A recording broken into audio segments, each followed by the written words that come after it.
Now, the International Olympic Committee is no stranger to controversy. They famously defended holding the Olympic Games in 1936 in Nazi Germany. And when the Israeli Olympic team was murdered by Palestinian terrorists in Munich in 1972, the IOC carried on with the Games in an extremely controversial move. If that wasn't enough, for decades after, they refused to hold a moment of silence for those victims. Now, once again, the IOC has come under justified criticism for holding the Olympic Games in China, one of the world's largest human rights violating regimes, which is currently carrying out a genocide against its Uyghur Muslim population. Despite outcry from activists, organizations, and countries, the IOC has continued to work with China and defend holding the Games there, despite China's atrocious human rights record. In response, numerous democracies launched a diplomatic boycott of the Games, including the US, Australia, and many more. And it seems like their concerns may just have been justified.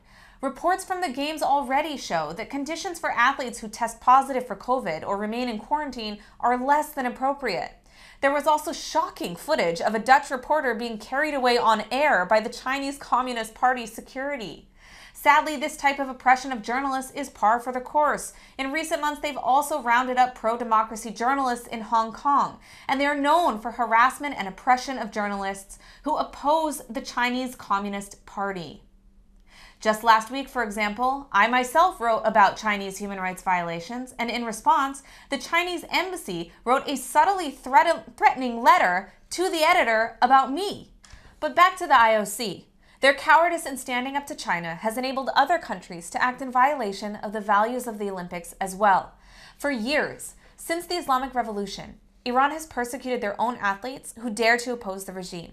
From forcing them to throw matches when they face Israelis, such as Saeed Molahi, to forcing them to wear hijab in the case of Kimia Alizadeh, to arresting and even murdering their own athletes.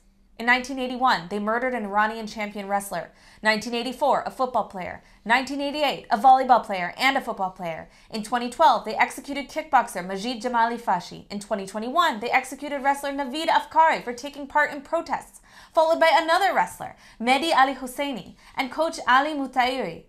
Meanwhile, the IOC allowed Iran to send a sharpshooter to the Olympic Games, who spent 2 years in Syria in the civil war as a member of the Iranian Revolutionary Guard, learning to shoot, of all things. How many Iranian athletes have to die under this regime before the IOC will take action? Only recently, the IOC issued a warning to countries which boycott Israel that such values are inconsistent with sportsmanship and Olympic values. This is a good start. But there's much more the IOC should be doing when it comes to the most basic protection and rights of athletes.